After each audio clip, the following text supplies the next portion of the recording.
Hi guys, आज की अपनी इस क्लास में हम पूर्वमेघ का 18वां श्लोक पढ़ते हैं। चलिए पढ़ते हैं। दिया हुआ है, छन्नो पान्तः परिणत फल द्योतभिः काननाम्रैः त्वय्यारूढे शिखरमचलः स्निग्धवेणी सवर्णे नूनं यास्यत्यमरमिथुन प्रेक्षणीयामवस्थां मध्ये श्यामः स्तन इव भुवः शेष विस्तार पाण्डुः। इसका शब्द अर्थ करते हैं। दिया हुआ है छन्नो पांता मतलब ढका हुआ, परिणत मतलब होता है पका हुआ या फिर परिपक्व, फल मतलब फल, द्योतभी मतलब चमकने से, पके हुए फल के चमकने से कानन आम्रैः, कानन मतलब होता है जंगल, आम्रैः मतलब आम, तो जंगली आम, त्वयारूढ़े त्वय मतलब तुम्हारे, आरूढ़े मतलब चढ़ जाने पर, छा जाने पर, शिखरम शिखर पर, अचला मतलब प्रांत भाग, प्रांत का मतलब होता है मध्य भाग, और स्निग्धवेणी सवर्णे का स्निग्ध का मतलब होता है सटा हुआ या फिर चिपके हुए, बालों के, वेणी सवर्णे बालों के जूड़े के समान,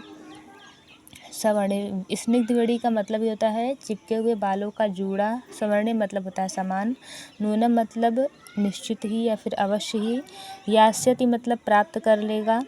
अमर मिथुन प्रेक्षणीयाम अवस्थाम, अमर मिथुन का अमर मतलब होता है देवताओं के, मिथुन मतलब होता है दंपतियों के द्वारा, प्रेक्षणीयम मतलब देखने योग्य अवस्था, प्रेक्षणीयम अड़ियम मतलब अनियर प्रत्यय लगने पर हमेशा योग्य शब्द बनते, जैसे कि दर्शनीय, प्रेक्षणीय, तो प्रेक्षणीय मतलब देखने योग्य, अवस्था मतलब अवस्था को, मध्य मतलब होता है मध्य भाग, श्यामा मतलब काला रंग या फिर श्याम वर्ण, स्तन मतलब वक्षस्थल या फिर स्तन, इव मतलब समान, भुवः मतलब पृथ्वी, शेष विस्तार, पांडु मतलब विस्तृत, शेष मतलब होता है शेष यानी कि बचा हुआ, विस्तृत भाग, विस्तार मतलब विस्तृत भाग, पांडु मतलब पीला होकर। इसका अन्वय के द्वारा अर्थ करते हैं। तो दिया हुआ है कि स्निग्ध वेणी सवर्णे चिपके हुए बालों के जूड़े के समान, त्वय मतलब तुम्हारे, शिखरम पर्वत के शिखर पर, आरूढ़े मतलब छा जाने पर, आरूढ़ हो जाने पर, परिणत फल द्योतभिः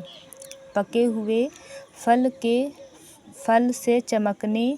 वाले, कानन आम्रैः पके हुए फल से चमकने वाले जंगली आमों, कानन आम्रैः मतलब होता है जंगली आमों के द्वारा, छन्नो पांता ढके हुए, अचला मतलब प्रांत भाग, मध्य मतलब,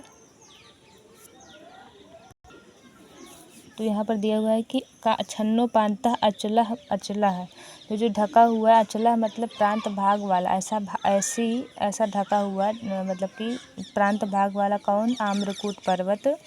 कैसा है, मध्य भाग में, मध्य मतलब मध्य भाग में, श्यामा मतलब काला, शेष विस्तार, पांडु मतलब मध्य भाग में काला है और बाकी जो उसका भाग है विस्तृत रूप से पीला है,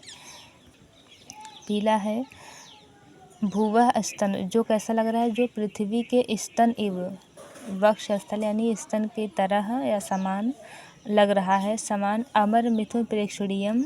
देवताओं के दंपतियों के द्वारा देखने योग्य, अवस्था नूनम यास्यति अवस्था को निश्चित ही, नूनम मतलब निश्चित ही, यास्यति मतलब प्राप्त करेगा। तो ये इसका अर्थ रहा। देखिए इधर व्याख्या दिया हुआ, संस्कृत व्याख्या, इधर टिप्पणी दी हुई है, अनुवाद, संस्कृत भावार्थ, इसको आप पढ़ लेना अच्छे से।